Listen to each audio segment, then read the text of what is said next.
¿Qué sucede con los estados cuando se integran a bloques regionales? ¿Se preservan intactos, se diluyen, ceden soberanía? ¿Cómo avanzar en la integración salvando las diferencias? Veamos el caso del bloque que unió a la Argentina, Brasil, Uruguay y Paraguay como socios plenos, el Mercosur. El Mercosur es un caso muy visible de un modelo integrador en cuyo nacimiento hay algunas señales inequívocas. En primer lugar, si tú ves el Tratado de Asunción, verás una proyección hacia un proceso de integración fenicio, concebido como un mero tema comercial, arancelario. Primer equívoco. No hay proceso de integración que no sea antes que nada y sobre todo un proceso político de integración. La dificultad que uno ve en el caso del Mercosur es precisamente que, porque solo aborda el tema del libre comercio hasta ahora, no genera a nivel político, digamos, un interés mayor para entrar en dinámicas que puedan alentar una cooperación entre países de una misma región para construir, bueno, ciudadanía común, ¿no? Al final de eso se trata, más que de comercio ou de laços financeiros. O Mercosul está problemático. E o Mercosul está problemático porque no curso desses últimos anos, em virtude do neoliberalismo que comandou as economias da América do Sul, ele foi conduzido a se converter quase que exclusivamente no sistema de intercâmbio de mercadorias e de serviços.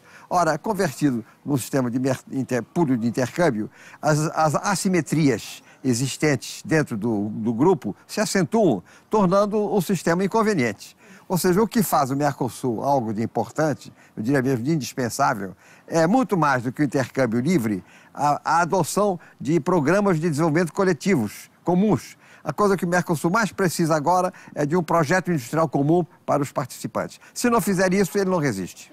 Las experiencias comparadas lo consolidan clavemente. Es decir, un proceso de integración es político o no es. Pero, en segundo término, desde sus bases tuvo un déficit democrático. ¿Por qué? Porque se orientó en una perspectiva netamente intergubernamental, diríamos interpresidencial, en donde no había espacio para los parlamentos, no había espacio para las organizaciones de la sociedad civil, y no había espacio para debatir políticas culturales integradas. Era solamente articulación comercial. Y por consiguiente, también, ese déficit democrático se tradujo en una ineficacia, porque tampoco había instituciones capaces de solucionar controversias. De um modo geral, os parceiros do Brasil insistem muito na institucionalização. Eu considero que é uma dimensão importante, mas não é a mais importante.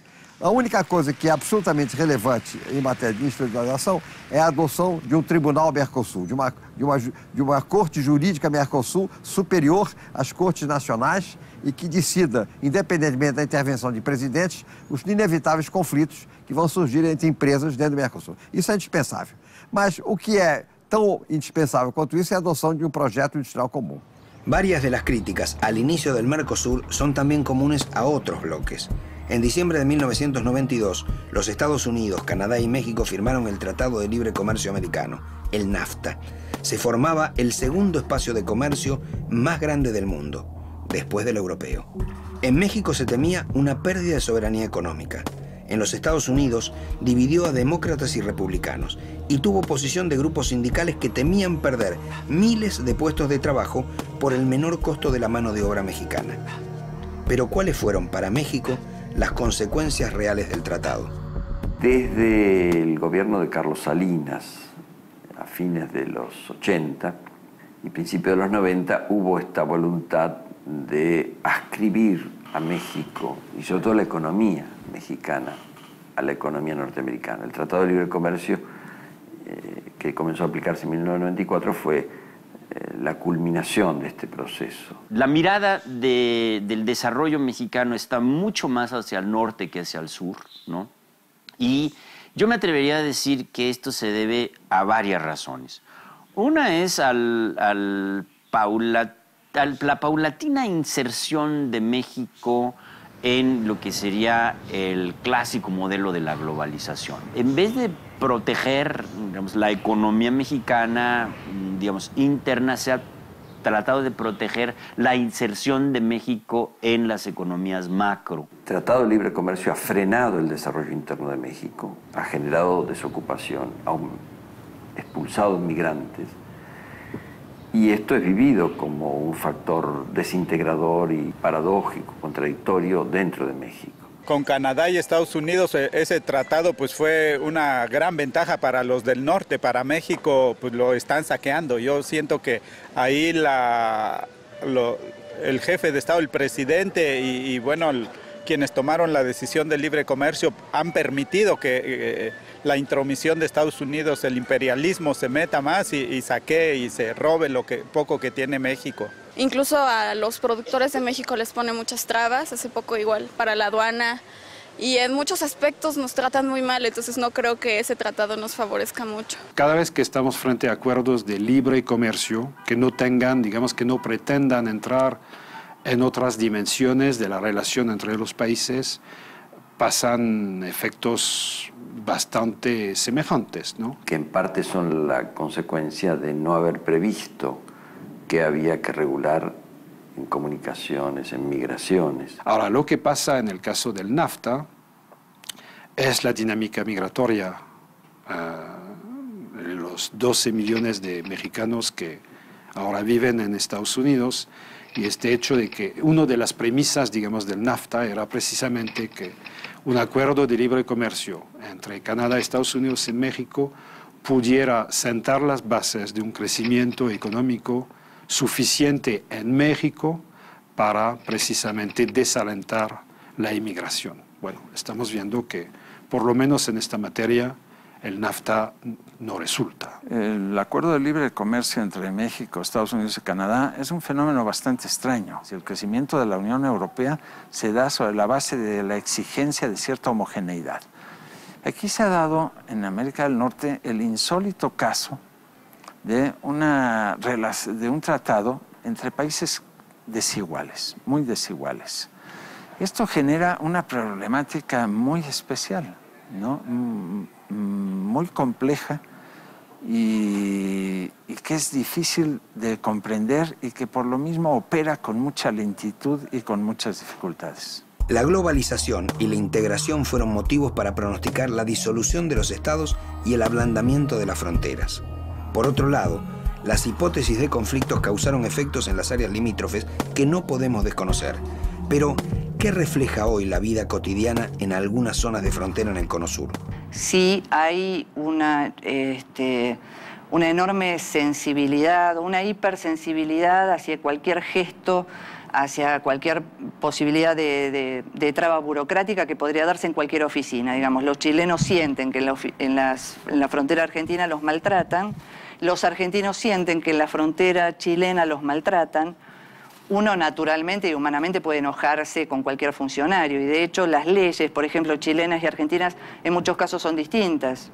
Toda nuestra vida en zona de frontera y en zona aislada, que es el plus que podemos agregar a Tierra del Fuego, nos generó este retardo en el famoso arraigo. Cuando uno toma el discurso de que la globalización desarma los estados nacionales, uno supondría que había más frontera nacional hace 50 años que hoy. Y lo que el estudio empírico muestra es que había mucha menos, pero muchísima menos frontera hace 100 años, hace 50 que hoy. Hoy hay mucha más frontera y la nación es mucho más relevante. En la vida real de esas personas, la frontera los encierra de alguna manera, mucho más que antes. Entre Paso de los Libres y Uruguayana hay un puente de 2 kilómetros. O sea, un puente de 2 kilómetros en automóvil se cruza en 2 minutos. La proporción de gente que se casa entre una y otra ciudad es el 1% sobre el total de los casamientos. O sea, nadie. Eso es que muestra que no hay vida social, no hay amistad entre la gente que vive de un lado y del otro. Por eso yo decía, si uno quiere construir identidades regionales, no tiene que empezar diciendo somos todos hermanos, nos queremos de siempre. Tiene que reconocer que hay un drama producto no solo de la frontera física, sino más bien de la frontera jurídico-política, de la frontera institucional, de la frontera que el Estado coloca todos los días haciendo trámites migratorios, trámites de aduana, etcétera, etcétera. Por ese puente tan pequeño, un tránsito muy difícil, que a veces puede demorar 1 hora, 1 hora y media, porque hay un Estado en el medio. Se supone que son los 2 países del Mercosur y, sin embargo, el Estado pone trabas permanentemente para que la gente que vive ahí se comunique entre ellos.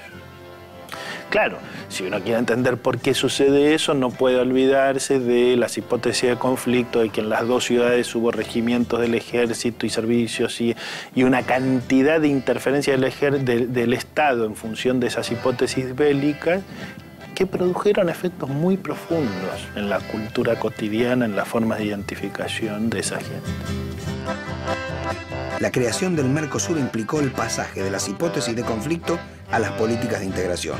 ¿Cómo se intentó justificar la unión con los vecinos, a los que antes se miraba con recelo?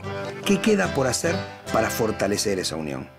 O sea, que hay una historia de conflictos, y de conflictos muy fuertes. La única forma de resolver eso, que es imperioso resolverlo, es justamente reconocer que esa situación existe y trabajar en el espacio escolar, en los medios de comunicación, con políticas muy concretas de integración que permitan transformar esa visión. El pasado no cambia. Lo que sí puede cambiar, como decía Castoriadis, es la mirada que nosotros proyectamos al pasado. Hay que reconstruir imaginarios nacionales, pero para andar con otros. Ahora, frente al proceso de integración del Mercosur, mientras esta retórica sigue diciendo, sí, somos hermanos desde siempre, ¿qué pasa? Que cada vez que aparece un producto que afecta el interés de un grupo empresario específico en este país o en el otro país, el grupo empresario pone el grito en el cielo en nombre de la nación. Entonces, muchas veces tenemos explosiones de discursos nacionalistas que no son evaluados en términos, digamos, de lo que debe ser, que es cuál es el interés de un grupo, cuál es el interés de una nación, cuál es el interés de una región. Entonces, terminemos con las tentaciones trágicas de la historia latinoamericana. La tentación de que una nación se puede salvar sola, la tentación de los nacionalismos xenófobos, la tentación de los nacionalismos de aldea. Estamos hablando de reiterar los fracasos que por esa misma vocación isleña hemos tenido una y otra vez en América Latina, de no aprender de la historia de América Latina. Por eso, no se trata de terminar con los estados nacionales, se trata de construir razones para andar juntos. La integración crea un nuevo marco para la solución de conflictos que a veces solo se piensan como si terminaran en cada país. El problema de la aftosa es un ejemplo claro de por qué las fronteras deben dejar de ser un límite para imaginar soluciones. Veamos cómo se trató el caso de la aftosa desde Argentina, Brasil y Uruguay. El Mercosur es la zona del planeta con mayor concentración de población agropecuaria, de cabezas de ganado. Y seguimos teniendo el problema de la aftosa. Seguimos teniendo el problema de la aftosa que queremos atacarlo cerrando fronteras. La Argentina se había declarado país libre de aftosa sin vacunación y no permitía el ingreso de productos brasileños y de productos de otros países vecinos, salvo que tuvieran un certificado X. Solo un año después empezó a haber brotes de aftosa en toda la Argentina y todo el sur de Brasil fue declarado libre de aftosa. Con lo cual se invirtió la situación y Brasil pasó a ser el país que prohibía el ingreso de productos argentinos. El Uruguay, durante algún tiempo, tenía la condición de país libre de aftosa sin vacunación. La perdió. Pero ¿cómo no iba a perderla si la aftosa estaba instalada en la provincia de Buenos Aires y en el litoral argentino? ¿Cómo no iba a perderlo si estaba en Paraguay, si estaba en el Río Grande? Tuvo un gobierno que creyó que podía salvarse de la aftosa que estaba en la provincia de Buenos Aires y que estaba en el Río Grande y que podía salvarse de la burbuja financiera de la región, justamente apostando al Uruguay solitario. Terminó por sustentar una política equivocada, absolutamente equivocada, la política de salvarse solo. pasaron muchísimos años hasta que pensaron en la posibilidad de que había que pensar una solución regional para la aftosa y que no era una solución nacional. Hay tantas formas de transmisión que pensar en soluciones nacionales para la aftosa es solamente la consecuencia de un modo de imaginar el mundo, de un modo de pensar el mundo. Los estados nacionales ya no son aptos para defender el medio ambiente, para generar políticas fitosanitarias adecuadas. Se necesita justamente supranacionalidad. Por eso es importante tener en cuenta que muchas veces la nación o cualquier otra identidad puede limitar nuestra imaginación de soluciones sociales o de soluciones políticas para los problemas que tenemos. El intento de soluciones nacionales a conflictos regionales también encuentra ejemplos en otros bloques. Uno de los casos más polémicos es el del muro que los Estados Unidos levanta en algunos tramos de su frontera con México para impedir que ciudadanos de su socio comercial del sur crucen ilegalmente a su territorio en busca de trabajo. Es como una posición muy contradictoria. Les encanta tener mexicanos, pagarles obviamente infinitamente menos de lo que se les pagaría a sus conciudadanos de Estados Unidos. Y curiosamente ahora esto del muro lo hacen como con la intención de poner una barrera aparentemente para que no se les invada, cuando que ellos han explotado esta situación de desempleo tan triste, tan dramática que se vive en México y en otros países de nuestra América Latina, ¿no? Es una tarea que se ha demostrado bastante inútil.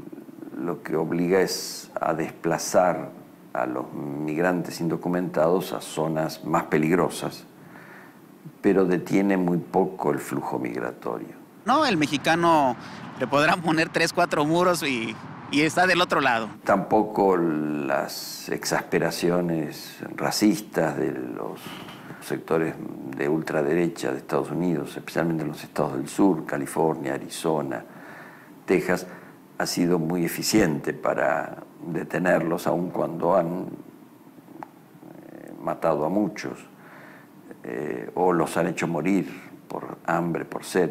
Se van armando, ¿no es cierto? Van surgiendo grupos armados paramilitares en la zona de frontera de Estados Unidos y sin embargo los mexicanos siguen entrando. Totalmente reprochable. Totalmente reprochable. Esas no son las soluciones. Digo, la solución, como te lo comentaba, es unos gobernantes más humanos. Ha habido una cierta hipocresía de los dos lados en no tratar esto a fondo.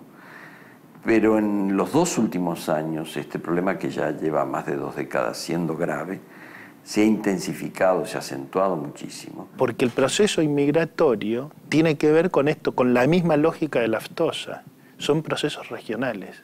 Esos procesos existen en una dimensión regional. Si uno no lo quiere ver y quiere considerar los procesos nacionales, fracasan las políticas públicas que elabora. Para avanzar en los proyectos de integración, ¿es necesario construir una identidad regional latinoamericana o del Mercosur? ¿Qué requiere esa construcción?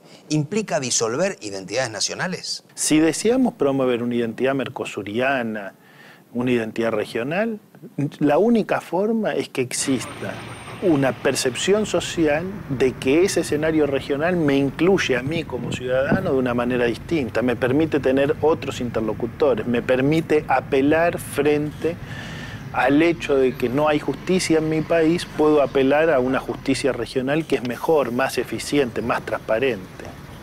Me otorga derechos que antes no tenía, derecho a emigrar, derecho a trabajar en otros países. Lo cual no quiere decir que para avanzar en esa dirección regional, que es una dirección larga, cada una de las partes vaya a resignar identidades nacionales. No veo tanto necesidad de sostener estos proyectos de integración con una afirmación identitaria, sino más bien el simple reconocimiento de la coincidencia lingüística y las posibilidades, las facilidades para comunicarnos, y proyectos muy concretos. El problema no está en que seamos más o menos latinoamericanos en términos identitarios, sino en la falta de proyectos fuertes, de programas de desarrollo que hagan posible esta integración o coordinación entre lo que producimos los diferentes países. En diciembre de 1994, los primeros mandatarios de las democracias del continente se reunieron en Miami, en la primera cumbre de las Américas. El principal acuerdo fue crear, a futuro, un área de libre comercio de las Américas, el ALCA. 11 años después, poco había avanzado el proyecto. En Mar del Plata, en la cuarta cumbre, el ALCA, impulsado por los Estados Unidos, secundado por México, encontraba el rechazo de los socios plenos del Mercosur. Además, un nuevo proyecto se hacía escuchar desde una cumbre paralela, el ALBA, la alternativa bolivariana para las Américas, propiciado por el presidente de Venezuela. El ALBA, la alternativa bolivariana para los pueblos de América. Es nuestro proyecto, es el proyecto de 200 años. Es el proyecto de San Martín, de Artigas, de O'Higgins, de Miranda, de Bolívar, del Che.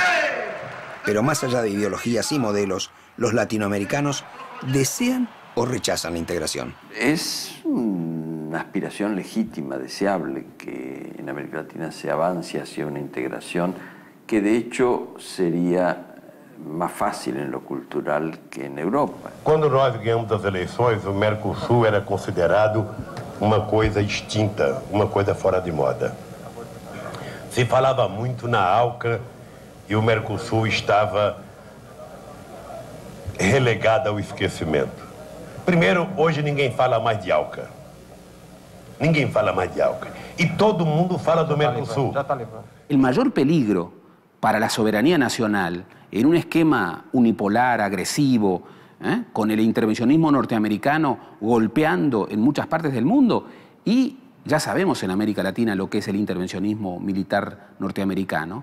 Bueno, el mayor peligro para las soberanías nacionales es el aislamiento. De allí que para defender la soberanía hay que integrarse con otros. Yo siempre digo que los que queremos construir una cierta unidad latinoamericana, una identidad latinoamericana, somos una pequeña minoría dentro de América Latina. Y me parece importante reconocerlo, porque generalmente las identificaciones nacionales que hoy prevalecen fueron construidas más en oposición que en articulación con una idea latinoamericana. Chile está pensando mucho más su relación con el Pacífico. Y Brasil piensa su relación con India y con China y con los grandes países, digamos, del tercer mundo que pueden tener otra incidencia en la geopolítica internacional. Hoy quizá la Argentina se siente mucho más cerca de América Latina que hace 10 años. Pero también es el efecto de una crisis muy profunda que habrá que ver si en el mediano plazo no vuelve a trabajar sobre los argentinos una vieja tradición imaginativa acerca de que somos la Europa o un país diferente de América Latina. Yo veo, digamos, también una tendencia hacia la fragmentación y probablemente hacia un aglutinamiento latinoamericano. Me parece que Ecuador, Venezuela y Colombia estarían dentro de un área, Chile, Bolivia, Argentina, Paraguay, Uruguay estarían dentro de otra área. Desde luego Brasil tiene su propia dinámica muy de vínculo con sus propios vecinos y desde luego me atrevería también a decir que México se ha estado desprendiendo de América Latina.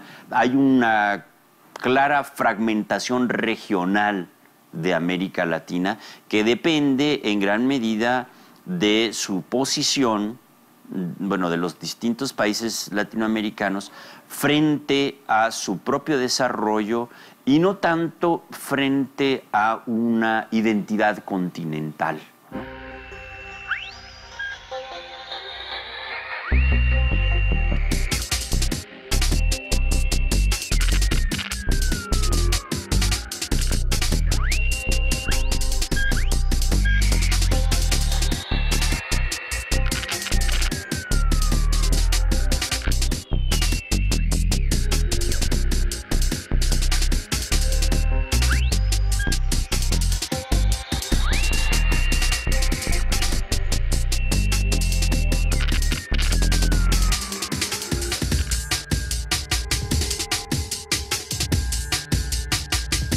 La incorporación de Venezuela como socio pleno al Mercosur es uno de los hechos más trascendentes desde la fundación del bloque. Algunos piensan que así la integración puede ser un ámbito para potenciar conflictos. Tal vez sea el momento de pensar cómo pueden ampliarse y fortalecerse los proyectos regionales, otorgar derechos e intentar que los beneficios reales a las personas por fin traspasen todas las fronteras.